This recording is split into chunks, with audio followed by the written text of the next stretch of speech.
Hello bachcho, let us start with the given question.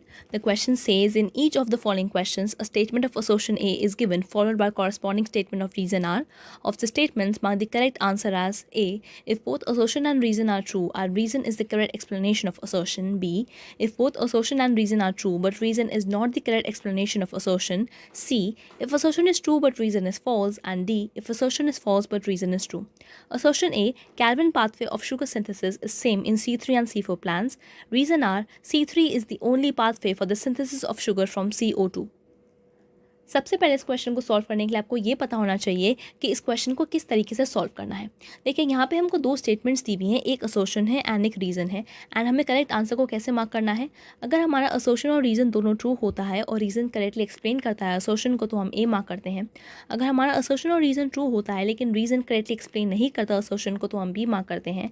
अगर असोशन true होता है लेकिन रीज़न फॉल्स होता है तो हम सी मार्क करते हैं, एंड अगर असोशन फॉल्स होता है लेकिन रीज़न ट्रू होता है तो हम डी मार्क करते हैं। ना सबसे पहले हम क्वेश्चन को सॉल्व करने के लिए ये जान लेते हैं कि कैल्विन पाथवे क्या होता है। So let us write the key concept involved in this question, and that is having the knowledge of Calvin pathway, जिसको हम C3 पाथवे भी बोलते हैं।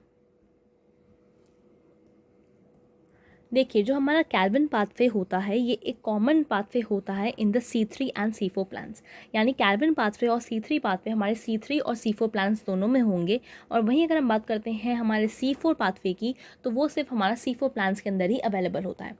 ना ये जो कैल्विन पाथवे है इसके अंदर 3 स्टेप्स होते हैं। First is carboxylation, second is reduction and third is regeneration, जहाँ पे हम कहते हैं कि कार्बोक्सिलेशन मोस्ट क्रूशियल स्टेप होता है एंड रीजेनरेशन हमारा सेकेंड मोस्ट क्रूशियल स्टेप होता है। नाउ इसके अंदर हम शुगर की सिंथेसिस करते हैं। So we can write that Calvin pathway it is present in both C3 and C4 plants, and it involves carboxylation,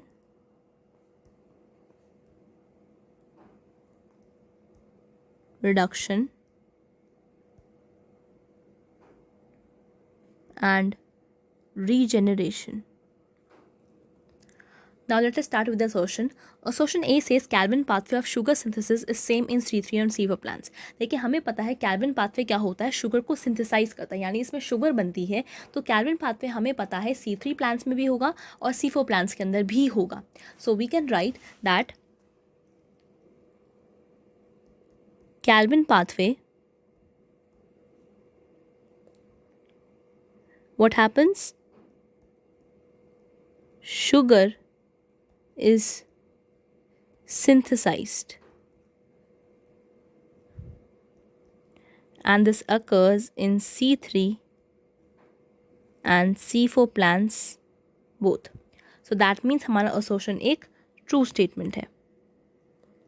Now reason R says C3 is the only pathway for the synthesis of sugar from CO2. देखिए जो C3 है वो sugar की synthesis करने के लिए एक अकेला पाथवे होता है जो इस्तेमाल करता है CO2 का। सो C3 this is the only pathway for the synthesis of sugar, क्योंकि शुगर बनाता है ये किससे बनाएगा? From carbon dioxide.